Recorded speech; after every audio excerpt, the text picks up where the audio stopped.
Budget ফোনের market দখল করতে এইবার স্যামসাং লঞ্চ করতে যাচ্ছে তাদের এফ সিরিজের আরও একটা নতুন খেলোয়াড়, যার মডেল হচ্ছে গ্যালাক্সি F15 5G। এবং স্যামসাং প্রমিস করেছে এই ফোনটাতে তারা 4 বছরের মেজর অ্যান্ড্রয়েড আপডেট দিবে এবং 5 বছরের সিকিউরিটি আপডেটও দিবে। সেই সাথে ফোনটাতে এআই এর কিছু ফিচারও অ্যাড করা হয়েছে। সো চলুন দেখি ফোনটাতে আরও কি কি স্পেসিফিকেশন থাকছে, কবে লঞ্চ হবে এবং বাংলাদেশে আসলে এটা কি দামে পাওয়া যাবে। প্রথমে ডিজাইন দিয়ে শুরু করা যাক। স্যামসাং এর যে মিনিমালিস্টিক ডিজাইন লুকটা আছে, তাদের যে ডিজাইন প্যাটার্ন আছে, ওই সেম ডিজাইনে এই ফোনটাও আসবে। কালারগুলাও খুবই জোস, আর স্যামসাং কিন্তু প্রতি বছর নতুন নতুন কালার নিয়ে আসে।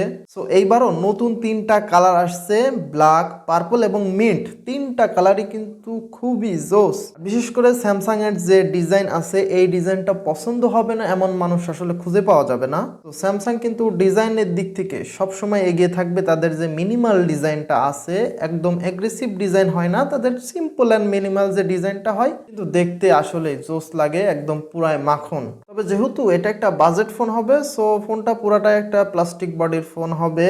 এবং ফোনটাতে ডিসপ্লে হিসেবে থাকবে 6.6 ইঞ্চির ফুল এইচডি প্লাস রেজুলেশনের সুপার অ্যামোলেড ডিসপ্লে। অবশ্যই এখানে 90 হার্টজের রিফ্রেশ রেট থাকছে। আর যেহেতু এটা একটা বাজেট ফোন, সো এখানে 120 হার্টজের রিফ্রেশ রেট খুব একটা প্রয়োজন হয় না। আর যেহেতু এখানে সুপার অ্যামোলেড ডিসপ্লে থাকছে, ফুল এইচডি প্লাস রেজুলেশনে 90 হার্টজের কম্বো। আর স্যামসাং এর ডিসপ্লে তো সবসময় বেস্টের কাতারে থাকে। ক্যামেরা সেকশনেও খুবই জোস একটা ক্যামেরা সেটআপ থাকছে। পেছনে ট্রিপল রিয়ার ক্যামেরা থাকছে, যার মেইন ক্যামেরা 50 মেগাপিক্সেলের, সেই সাথে 5 মেগাপিক্সেলের একটা আল্ট্রা ওয়াইড অ্যাঙ্গেল লেন্স থাকছে এবং আরো একটা 2 মেগাপিক্সেলের ডেপথ সেন্সর থাকছে। তবে এই 2 মেগাপিক্সেলের সেন্সর নিয়ে কথা না বলাই ভালো। তবে বাকি যে 2টা সেন্সর আছে, 2টাই মোটামুটি কাজের সেন্সর। আর সামনের দিকে 13 মেগাপিক্সেলের একটা সেলফি ক্যামেরা থাকছে। সো বাজেট হিসাব করলে কিন্তু ক্যামেরা সেটআপটা আমার কাছে ঠিকঠাকই মনে হয়েছে। স্যামসাং এই বাজেটে যেই রকম ক্যামেরা সেটআপ দিয়ে ফোনগুলা নিয়ে আসে, আসলেই খুবই জোস লেভেলের একটা ক্যামেরা পারফরমেন্স পাওয়া যায়। আর ফোনটাতে প্রসেসর হিসেবে ইউজ করা হয়েছে মিডিয়াটেকের ডাইমেনসিটি 6100 প্লাস। এই চিপসেটটা, এটা একটা 5G চিপসেট, 6 ন্যানোমিটার বেস। এবং বাজেট হিসাব করলে কিন্তু মোটামুটি খুব একটা খারাপ না। যারা এই বাজেটে ফোন কিনবেন তারা তো খুব একটা গেমিং এর জন্য কিনবেন না, আর যারা স্যামসাং এর ফোন কিনে তারা মোস্টলি নর্মাল ইউজের জন্যই ফোনগুলা কিনে। সো নর্মাল কাজগুলা মোটামুটি এই চিপসেটটা ভালোভাবেই চালাই নিতে পারবে। সফটওয়্যারেও কিন্তু বিশাল একটা ধামাকা থাকছে এখানে। Out of the box Android 14, সেই সাথে One UI 6 দিয়ে লঞ্চ করা হবে। স্যামসাং প্রমিস করেছে এই ফোনটাতে তারা 4 বছরের মেজর অ্যান্ড্রয়েড আপডেট দিবে এবং 5 বছরের সিকিউরিটি আপডেটও দিবে। সেই সাথে এআই এর ফিচারটা ইনক্লুড করা হয়েছে এখানে। কলিং এর ক্ষেত্রে ভয়েস ফোকাস মোডটাও থাকছে।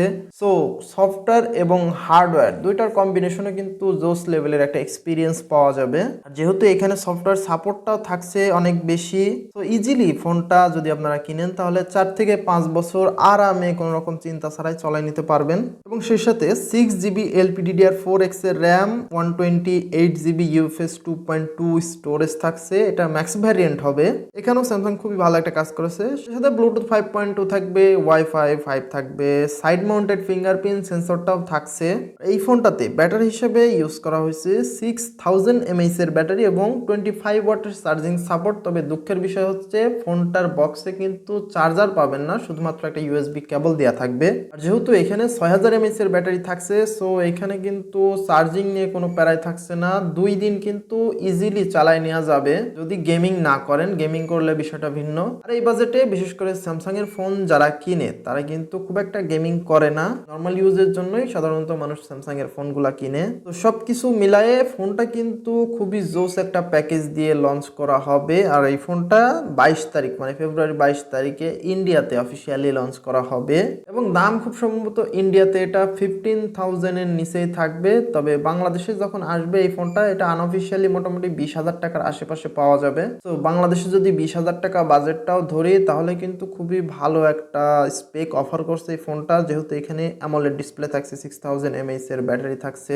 সফটওয়্যার সাপোর্টটাও কিন্তু খুবই ভালো পাওয়া যাচ্ছে। এই রেঞ্জে কিন্তু অন্যান্য ব্র্যান্ডগুলা এই ধরনের সফটওয়্যার সাপোর্ট দিতে পারবে না। স্যামসাং কিন্তু এখানে বেশ অনেকটা এগিয়ে থাকবে। যারা মোটামুটি হ্যাসেল ছাড়া একটা ফোন অনেকদিন চালাতে চাচ্ছেন, ভালো একটা সফটওয়্যার সাপোর্ট লাগবে, তারা কিন্তু অনায়াসে চোখ বন্ধ করে এই ফোনটা নিয়ে নিতে পারেন। এই ফোনটা মোটামুটি ফেব্রুয়ারি মাসের শেষ দিকে বাংলাদেশে পেয়ে যাবেন অ্যাভেলেবল আনঅফিসিয়ালি। অফিসিয়ালি আসতে হয়তো আরও অনেক দেরি হবে, তবে 20,000 টাকা বাজেট হিসাব করলে কিন্তু ফোনটা আসলেই খুবই জোস একটা জিনিস হবে। তো যারা 20,000 টাকা বাজেট রেঞ্জে একটা ফোন কেনার কথা ভাবছেন, তারা অল্প কিছুদিন ওয়েট করলে এই ফোনটা কিন্তু চলে আসবে, তখন আপনারা দেখতে পারেন। আর আজকের ভিডিও এই পর্যন্তই, দেখা হবে আবার নেক্সট কোনো ভিডিওতে। সবাই ভালো থাকবেন।